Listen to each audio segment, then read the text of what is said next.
Prizes, no cheers for mercy. Only the hope that the gods were watching and that they were pleased.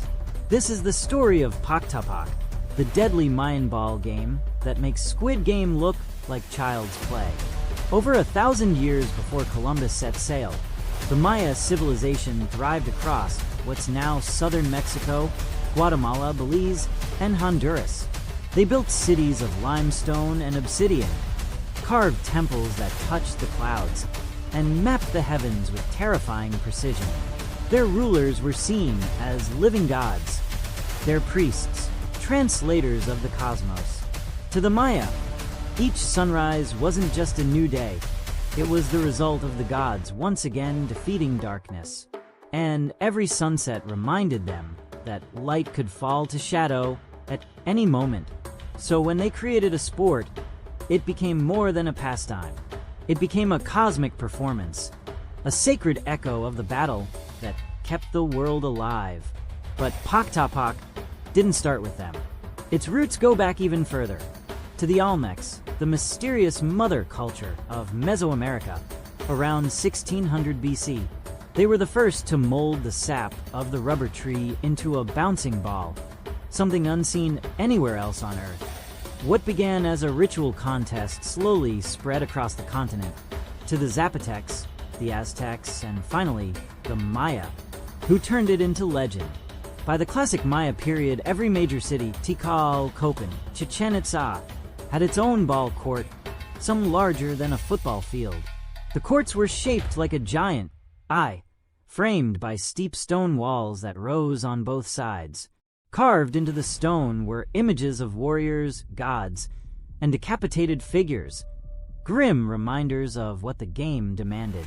At the center of each wall, high above the players, stone rings waited, the impossible goal. Spectators crowded the terraces, nobles reclined in shade, and priests stood ready to bless or condemn. But this was no ordinary game. Every bounce of the ball symbolized the eternal struggle between life and death, day and night, order and chaos.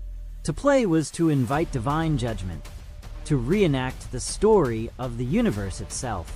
Imagine soccer, except you can't use your hands or feet. Players struck the ball with their hips, knees, and elbows, keeping it in motion with strength, precision, and rhythm. The ball itself, made of solid rubber, could break bones or crush ribs. Carvings show athletes wearing padded belts, knee guards, and headdresses. Yet even with protection, the injuries were brutal. It wasn't uncommon for players to collapse from exhaustion or for games to stretch into twilight, their bodies caked in sweat and dust. Matches could last for hours, sometimes days. And while some games ended in sport, others were soaked in ritual, played to decide wars, seal alliances, or honor the gods of death and rebirth. To truly understand why the game mattered, you need its myth. In the sacred Mayan text, the Popol Vuh, two heroic twins, Hunahpu and Xbalanque, were summoned by the lords of the underworld, Xibalba, to play a ball game in the realm of death. The gods despised the sound of their play on Earth and sought to destroy them. But the twins outsmarted the underworld, sacrificed themselves, and were reborn, one as the sun, the other as the moon. Their victory over death itself became the cosmic origin of Paktapak.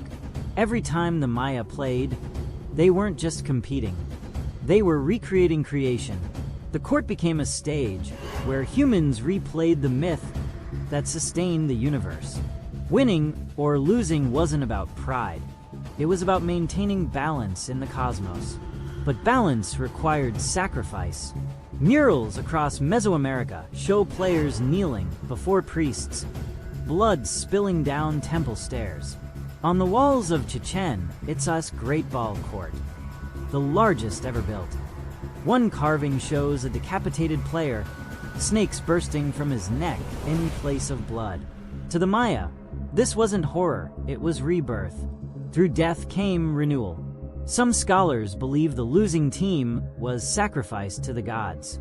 Others argue that the winners faced the blade, chosen for a glorious passage to paradise. Whichever is true, one thing is certain. On that court, someone always paid the price. And yet Pak Tapak was more than ritual. It was also politics and theater. Kings hosted grand tournaments to prove their divine right to rule. Conquered prisoners were forced to play as public humiliation before execution. Every game sent a message that life and death were in the hands of the gods and their earthly representatives. The roar of the crowd wasn't just excitement, it was worship. Picture it now. Drums thundering through the plaza, conch shells blaring, incense swirling through the air. The crowd roars as the ball ricochets off stone. A player leaps, twists his body, and strikes the ball midair with his hip. The sound echoes like thunder. For a moment, time freezes. Even the gods, the Maya believed, were watching. The tension was unbearable. A single mistake could shift the fate of men and kingdoms. Each hit carried meaning. Each bounce, a heartbeat of the world.